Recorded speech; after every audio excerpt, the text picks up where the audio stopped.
Hello friends, welcome to Gardening with Creekside. Today we are going to talk hydrangeas and hydrangeas that we love and adore here at Creekside Nursery. We are going to talk about, kind of categorize them as more sun-loving hydrangeas and a little bit more shade-loving hydrangeas. Now remember, we are in North Carolina, a zone 7B, and all of these hydrangeas that I'm going to talk about, we have grown successfully here in North Carolina. They can handle our heat and humidity, our hot, sticky nights like champs, and just do wonderful. So these are ones that we have personally tried in our gardens and we love and adore them. We will have all of your plant specs up on the screen for you, so feel free to take screenshots of those so that you can use them for reference later on and add to your gardening journals or your notes so that you can reference them when you go visit your local garden center and find those hydrangeas that you want to add to your garden. So we're going to start with some more sun-loving hydrangeas. I know typically we have always thought of hydrangeas as really shade plants, right? Our grandparents, our grandmamas in their garden, they were definitely those shade-loving shrubs. Well, thanks to some fantastic genetics, now we have tons of options for hydrangeas for the sun. And so these types of hydrangeas are typically called panicles. They're in the panicle family, paniculatas. They are going to be more of a cone-shaped, more like an upside-down ice cream cone, and they do love the sun. Now, when we say full sun, what does that mean? That means at least a minimum of 5 to 6 hours of direct sunlight. So that's a minimum, and then they can go up all the way to full day's sun. Without a doubt, I think one of the most absolute classic panicle sun-loving hydrangeas has got to be Limelight. Limelight is just, in my opinion, like an industry standard, fantastic hydrangea that has nice big presence. It will be a very large hydrangea, one of the largest ones on the market. So you need to plant it in a spot where it can get its full potential. These make fantastic, gorgeous hedges. When we were at Pleasant View Gardens, they had a whole berm full of Limelight hydrangeas, and that separated their garden from the road. So if you were looking for a really gorgeous hedge that will be in full bloom in the summertime, Limelights are definitely going to be those ones that you might want to consider. They have fantastic, gorgeous, creamy white blooms on them. They will age and have kind of a limey color, hence Limelight. And for you folks who have cooler nights, they will turn a beautiful kind of a rose mauve color as the season goes on. So if you're looking for the big daddy of hydrangeas, Limelight is a fantastic one. Now, if you don't have room for Limelights, but you still want that look, then there are tons of other options within the Limelight family that do really well. One of the newest ones on the market is Limelight Prime. Limelight Prime we have in our Gatsby Gal bed. I think I have 5 of them on the back of the bed. They will be more upright than they are wide. So you still have some height to them, but they're not going to be nearly as wide or as tall as a Limelight. So these will do really good, again, for a nice hedge, but a shorter hedge. And you can plant them a little bit closer together since they are more upright. But that same classic gorgeous bloom on them, just a different size. Then the next one is Little Lime. And Little Lime, for us, we have it actually behind us here in the cottage garden. They are just really filling out with their buds. They have not really exploded in color yet. They are on the verge of popping out. And Little Limes here have been in the garden for about 4 years, and they will average around that 3 to 5 foot mark. You can keep them whatever size that you want. Clearly ours love where they are because they are just big and beautiful. They are going to be, again, that more of a smaller. So I like to think of as Limelight as kind of like the big daddy, Limelight Prime kind of as the teenager, and then both Little Lime and Little Lime Punch as the more like babies, the more petite ones. Little Lime Punch is again a new one on the market. We are testing it here at Creekside. We got them last summer. Got them in the ground, and I tell people my goal last year, because we planted them when it was really hot, was just to keep them alive. So last year I kept them alive. They didn't flower very much because they were really putting all their energy into their roots, but this year they are absolutely stunning. They have a really nice tight habit. So they are more sturdy. Their stems are very strong. We have had summer thunderstorms that have come through with wind and rain. They have never once thought about flopping over, and they are exploding in color. So lots of gorgeous creamy white blooms on it. So those Little Lime Punches, even if they don't turn a more vibrant red for us here in the South, they are a fantastic option for you to add into smaller spaces. And if you have a large pot, you could also use them as in a container. So really well. Now, I forgot to mention that all of your panicles, they bloom on new growth. So that means you want to prune them every year. For us, or anybody really, is late winter going into spring. So for us, that means anywhere from mid-February to mid-March. You want to prune them before they kind of pop out with their leaves. That way they put on new growth. Since they bloom on new growth, when you cut them and you're forcing them to grow bigger, that means you're encouraging them to put on more flowers in the summer. So that Limelight family, there is a size and a shape for everybody's garden when you have that 5 to 6 hours of sun. Another one of my all-time favorite panicles is Firelight. And Firelight, you will see behind me, we have a hedge of them and they are in full bloom. Firelights are going to be roughly about that same size as a Limelight. Nice and tall and wide, make a huge presence.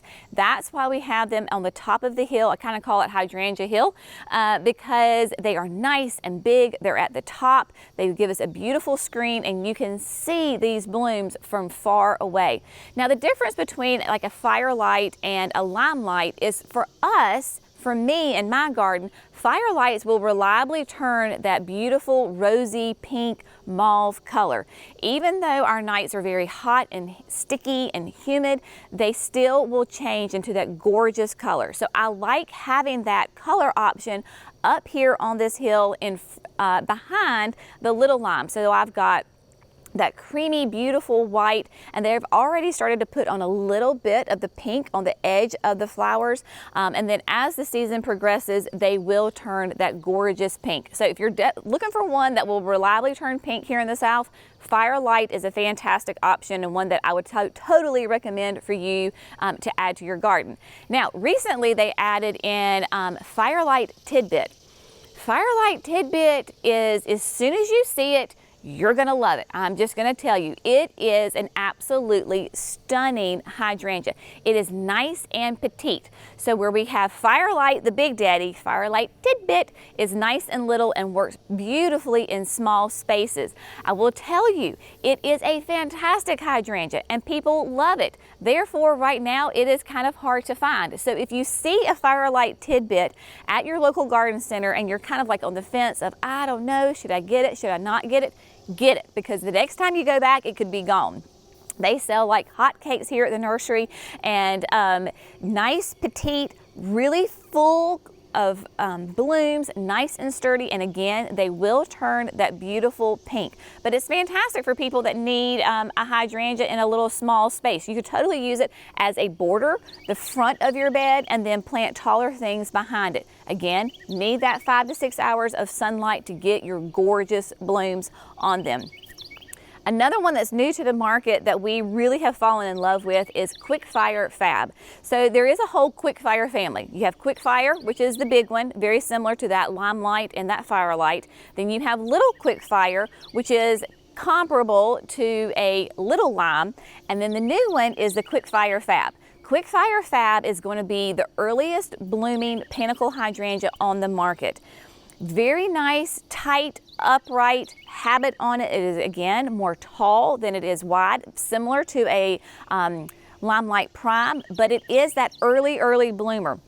They are absolutely stunning. They are gorgeous. We have them down on the entrance bed.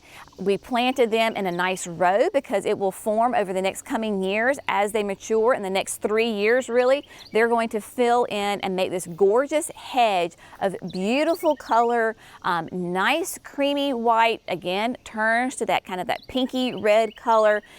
Just a fantastic plant. If you have problems with your hydrangeas being floppy, that Prime and then the Quickfire Fab are definitely good options for you. When you're pruning your panicle hydrangeas, you do not want to prune them any more than 1/3 of the total plant.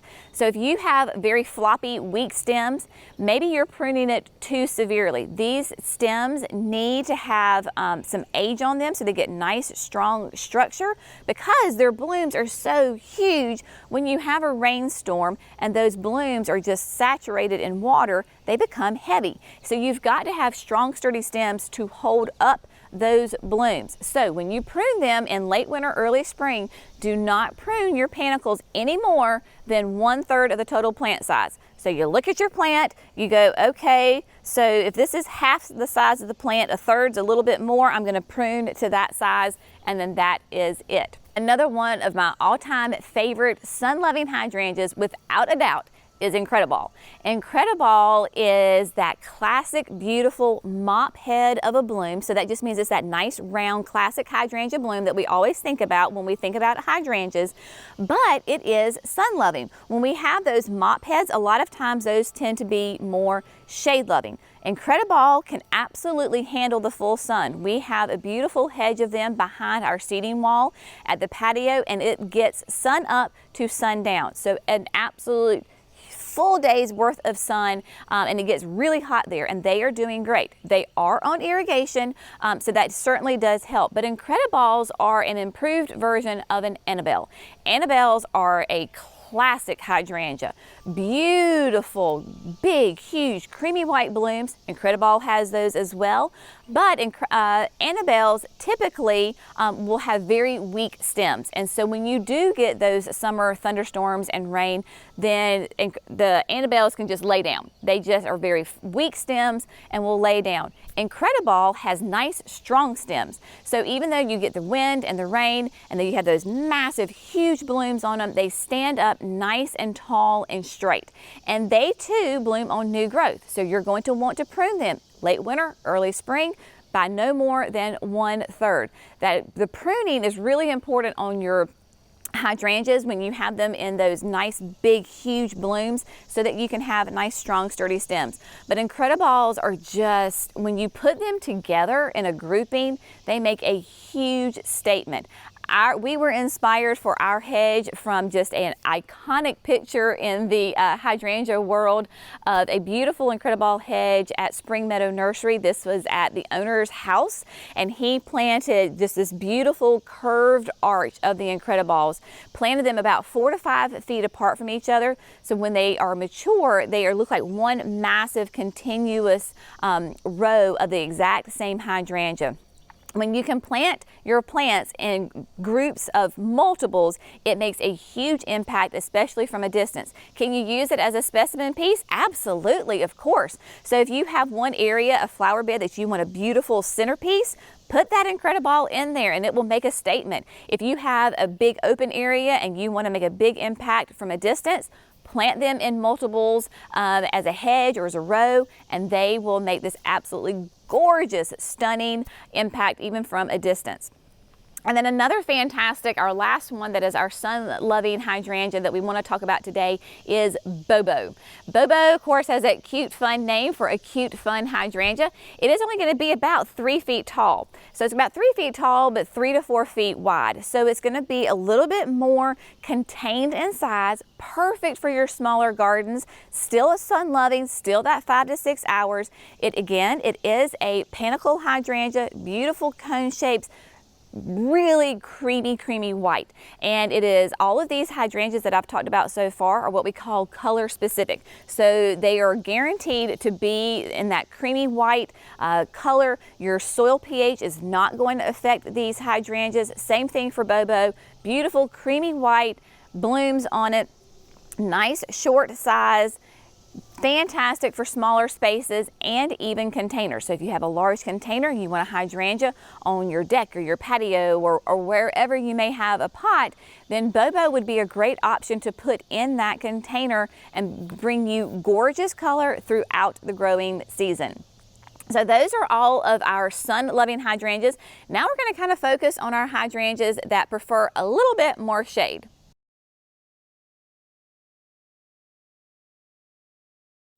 Now, these hydrangeas tend to like more shade, and I will preface this with saying if you are in a cooler climate, then you can get away with more sun. What I am speaking of as far as sun conditions are things that we have personally experienced here in North Carolina. Remember, we are a zone 7B, so we're going to be a little bit warmer than say like a zone 5 or a zone 4. So just kind of keep that in mind, and if you are in those cooler climates, these hydrangeas can handle more sun.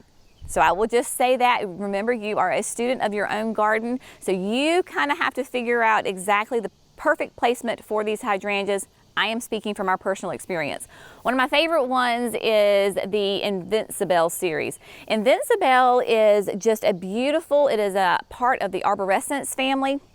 And so they are, again, classic mop head bloom on it, that beautiful mounded classic hydrangea bloom, and they do bloom on new growth. So again, you want to prune them every late winter going into spring. Garnetta is a fantastic one because it is color specific. Your pH soil is, the soil pH level is not going to affect it at all. It will be that beautiful garnet color. So if you were looking for a pop of red in that reddish family, Garnetta is going to be a great one for you. The blooms on the Invincibles are not, say, as large as an Incredible, but they have that just that gorgeous mop head, really nice red hue to them that you can put in lots of places in your garden. We have found with the Invincibles that they love the morning sun, so they can handle early morning sun, 4 to 5 hours of that sun. In fact, they need that sun. If they don't get any sun at all, then you're not going to have your blooms. But they definitely need a break from the hot afternoon sun. Even if they are on irrigation, here in North Carolina in the South, it's just too much. They just fry, and you're not going to get your gorgeous blooms. So 4 to 5 hours of that first morning sun and then a break. I would say definitely by lunchtime on, they need to be in the shade. Just a fantastic color specific option for you that you're looking for maybe in your garden. Also, we have Tough Stuff. Tough Stuff is a mountain hydrangea, a serrata. Totally different bloom than what we've talked about before. This is what we call a lace cap.